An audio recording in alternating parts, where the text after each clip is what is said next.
आज हम दो मुख्य कोशिका के बारे में सीखेंगे, पौधे की कोशिका प्लांट सेल और जानवर की कोशिका एनिमल सेल। दोनों ही जीवन की आधारभूत इकाई हैं, लेकिन इनमें कुछ विशेष अंतर और समानताएं होती है। सबसे पहले हम जानेंगे पौधों की कोशिका यानी कि प्लांट सेल। इसका सबसे पहला पॉइंट सेल वॉल को समझते हैं। इसकी आकृति कड़ी और कठोर परत होते हैं। इसकी काम यह कोशिका को सपोर्ट और सुरक्षा प्रदान करता है। यह कोशिका का आकार बनाए रखता है। अगला सेल मेम्ब्रेन। इसकी आकृति पतली और लचीली परत होता है। इसका काम यह कोशिका के अंदर और बाहर जाने वाले पदार्थों को नियंत्रित करता है और यह सुरक्षा का काम भी करता है। अगला माइटोकॉन्ड्रिया। इसकी आकृति छोटा अंडाकार अंग होता है। इसे हम power house of the cell भी कहते हैं। यह कोशिका के लिए ऊर्जा जिसे एटीपी बनाता है। इसे पावर हाउस भी कहा जाता है। अगला वैक्यूल। इसकी आकृति बड़ा और थैलीनुमा ढांचा होता है।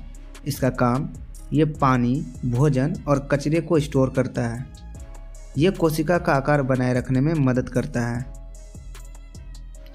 ये जो आप देख रहे हैं अगला साइटोस्केलेटन। इसकी जो प्रकार होते हैं वो पतले धागे जैसे संरचना होती है। इसका काम ये कोशिकाओं को आकार और मजबूत देती है। ये कोशिका के अंदर के अंगों को सही जगह पर रखता है। अगला है साइटोप्लाज्मा। इसकी आकृति जेल जैसा द्रव होता है। इसका मुख्य काम यह कोशिका के अंदर सभी अंगों को घेर लेता है और इसमें कोशिका के सारे काम होते हैं।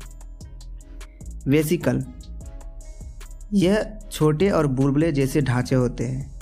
इसका मुख्य काम यह कोशिका के अंदर पदार्थों को एक जगह से दूसरे जगह तक ले जाने का काम करता है। अगला पॉइंट एंडोप्लाज्मिक रेक्टिकुलम। इसकी आकृति नेटवर्क जैसा ढांचा होता है। इसका काम यह प्रोटीन और वसा को बनाने और उन्हें कोशिका में वितरित करने में मदद करता है।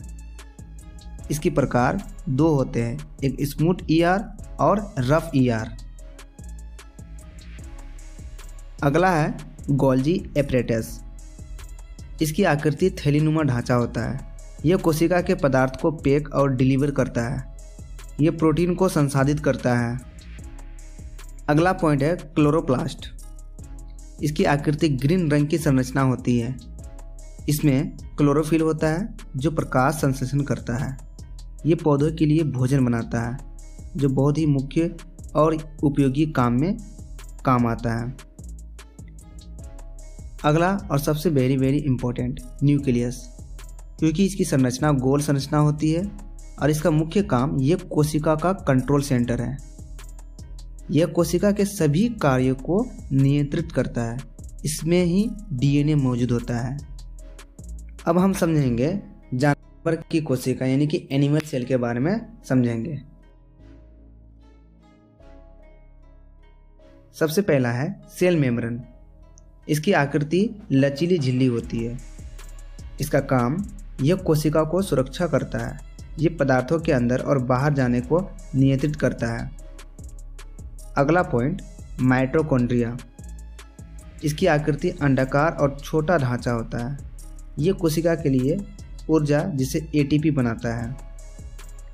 अगला गोल्जी एपरेटस। इसकी आकृति थैलीनुमा ढांचा होता है। इसका काम यह प्रोटीन को पैक और डिलीवरी भी करता है। अगला पॉइंट साइटोस्केलेटन। इसकी प्रकार जाल जैसे ढांचा होता है। इसका मुख्य काम कोशिका को मजबूत और आकार प्रदान करता है। अगला है साइटोप्लाज्मा। इसकी आकृति जेल जैसा द्रव होता है। इसका मुख्य काम कोशिका के सभी अंगों इसी में तैरते हैं। अगला एंडोप्लाज्मिक रेक्टिकुलम। इसकी आकृति जाल जैसा नेटवर्क होता है। इसका काम प्रोटीन और वसा के निर्माण में मदद करता है। Next vesicle. इसकी आकृति छोटे थैलेनुमा ढांचा होता है। इसका काम पदार्थों को कोशिका में एक जगह से दूसरी जगह ले जाता है। अगला और इम्पोर्टेंट न्यूक्लियस। इसकी आकृति गोल संरचना होती है। इसका काम कोशिका का कंट्रोल सेंटर है। इसमें डीएनए होता है।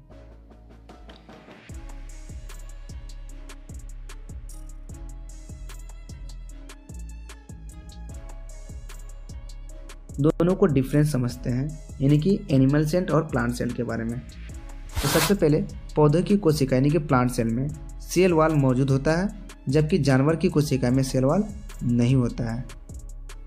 पौधे की कोशिका में क्लोरोप्लास्ट होता है, जबकि जानवर की कोशिका में क्लोरोप्लास्ट नहीं होता है। प्लांट यानी कि प्लांट सेल में बड़ा वैक्यूल होता है, जबकि जानवर की कोशिका में छोटा वैक्यूल होता है। प्लांट की कोशिका में कोशिका का आकार नियमित रहता है, जबकि जानवर की कोशिका में कोशिका का आकार अनियमित हो सकता है। दोनों में दोस्ती होने के बाद इन दोनों पौधों की सेल बोली, मैं तो करती हूँ फोटोसिंथेसिस का काम, जानवर की सेल बोली, मेरे माइटोकॉन्ड्रिया के चर्चे हैं आम। गोल्जी और ईआर दोनों में है दोस्ती का कमाल, विज्ञान का एक खेल है सबसे बेमिसाल। न्यूक्लियोलस, इसका मुख्य बिंदु राइबोसोम सिंथेसिस। न्यूक्लियस नाभिक के भीतर उपस्थित गोलाकार संरचना है। यह कोशिका के प्रोटीन संश्लेषण के लिए जरूरी राइबोसोम का निर्माण करता है। इसमें मुख्य रूप से आरएनए और प्रोटीन पाए जाते हैं। इसका मुख्य कार्य कोशिका के भीतर प्रोटीन निर्माण के लिए राइबोसोम तैयार करना, आनुवांशिक गतिविधियों को भी विनियमित करता है। अगर आसान भाषा में कहूँ, न्यूक्लियोलस को कोशिका का कारखाना कह सकते हैं, जहाँ राइबोसोम बनाए जाते हैं। इसे हम शायरी के रूप में भी याद रख सकते हैं। न्यूक्लियोलस की कहानी है खास, राइबोसोम की दुनिया है यही है आस। कोशिका के सपने यहीं से चलते हैं, प्रोटीन के रिश्ते यहीं से बनते हैं।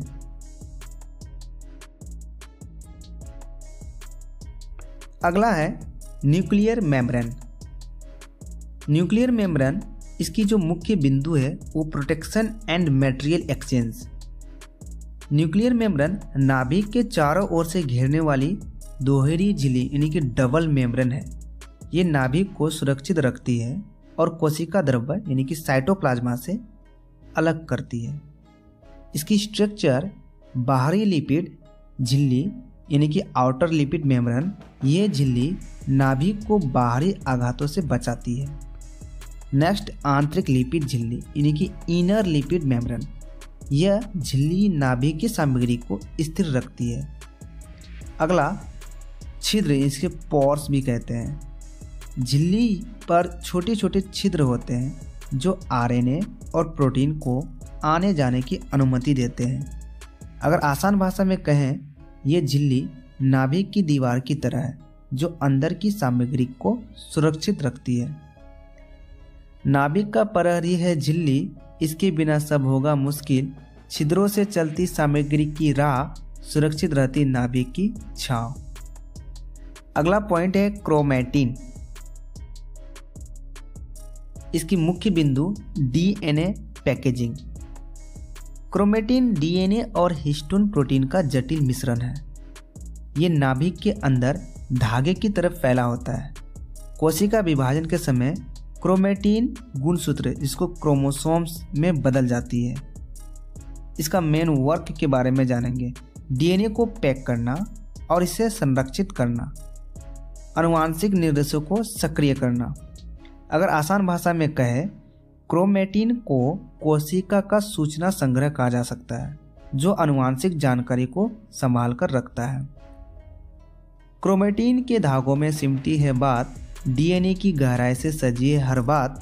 विभाजन के संग बनते हैं गुणसूत्र, जीवन की कहानी का यह है सूत्र। अगला डीएनए। इसके मुख्य बिंदु जो होते हैं जेनेटिक मटेरियल। डीएनए जीवन का मौलिक निर्माण खंड है। यह आनुवांशिक जानकारी को संग्रहित करता है और पीढ़ी दर पीढ़ी इसे आगे बढ़ाता है।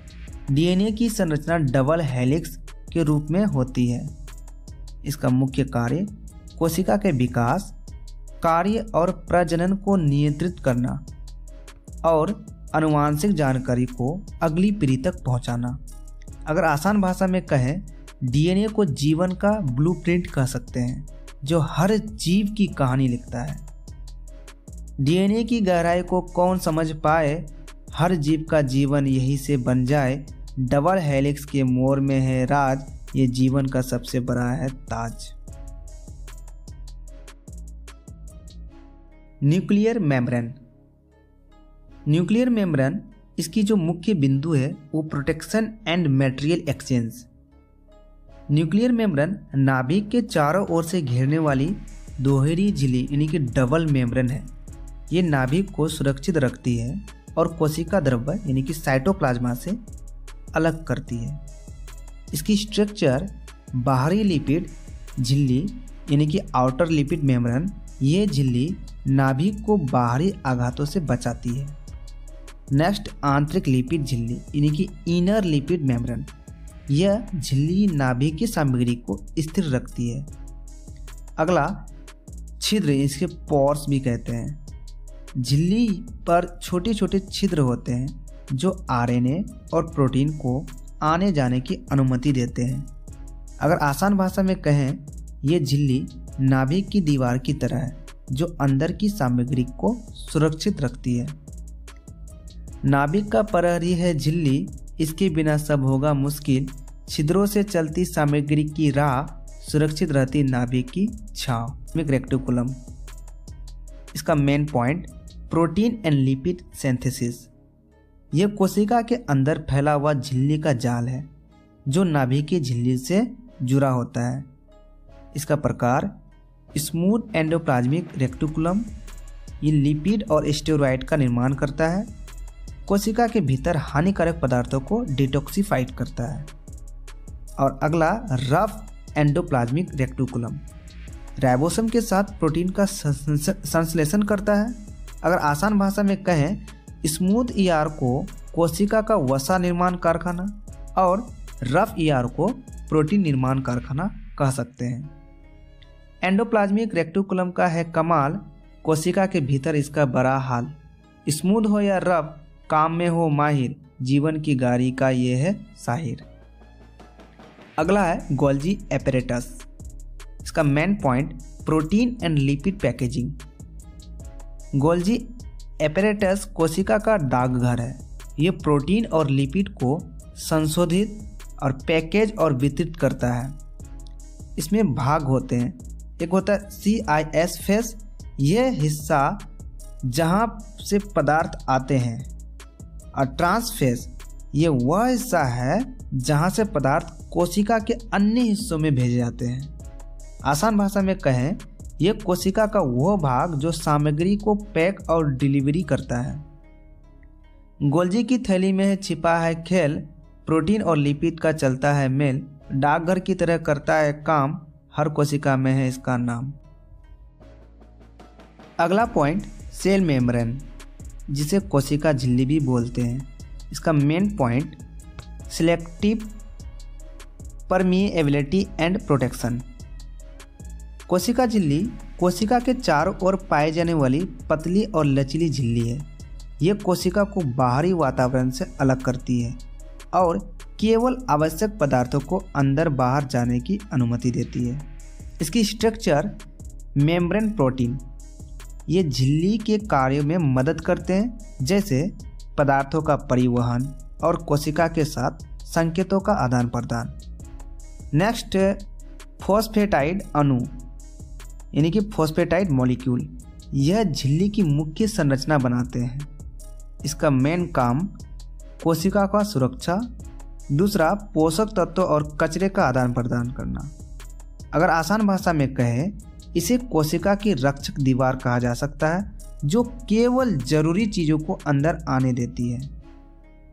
कोशिका झिल्ली है प्रहरी महान, हर अणु को देती पहचान, अंदर लाती पोषण की आस और बाहर करती कचरे का पास। टाइड, इसकी मुख्य बिंदु फोटोसिंथेसिस एंड स्टोरेज। प्लास्टिड कोशिकाओं में पाई जाने वाली संरचना है जो प्रकाश संश्लेषण, फोटोसिंथेसिस और भोजन संग्रहण के लिए जिम्मेदार है। ये मुख्य रूप से पौधों की कोशिकाओं में पाया जाता है। स्ट्रक्चर आउटर मेम्ब्रेन, ये प्लास्टिड को बाहरी आघात से बचाती है।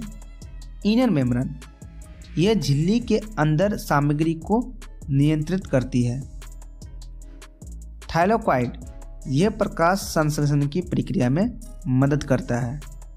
ग्रेनम ये थाइलाकॉइड का ढेर है जो ऊर्जा का निर्माण करता है। इसका मुख्य काम प्रकाश संश्लेषण के माध्यम से भोजन बनाना और ऊर्जा और पिगमेंट संग्रहण करना। आसान भाषा में कहें, इसे पौधे का भोजन निर्माण कारखाना कहा जा सकता है। प्लास्टिड में सिमटा है जीवन का सार, सूर्य की किरणों से करता है प्यार। थाइलाकॉइड और ग्रेनम का खेल, ऊर्जा में बदलता हर किरण का मेल। माइटोकॉन्ड्रियन अगला पॉइंट, इसकी मुख्य बिंदु एटीपी प्रोडक्शन।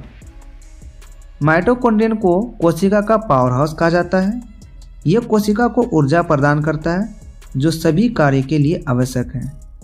स्ट्रक्चर की अगर बात करें तो आउटर मेम्ब्रेन ये झिल्ली माइटोकॉन्ड्रिया की बाहरी सुरक्षा करती है। इनर मेम्ब्रेन ये झिल्ली क्रिस्टे बनाती है जहां ऊर्जा यानी कि एटीपी का निर्माण होता है। इसका मुख्य काम भोजन के अणुओं को तोड़कर यानी कि ऊर्जा का निर्माण, और दूसरा कोशिका की क्रियाशीलता को ऊर्जा प्रदान करना। आसान भाषा में कहे, इसे कोशिका का ऊर्जा संयंत्र कहा जा सकता है। माइटोकॉन्ड्रिया है ऊर्जा का स्रोत, कोशिका को देता है शक्ति का पोत। एटीपी की धारा से चलता है जीवन, हर पल में इसका योगदान।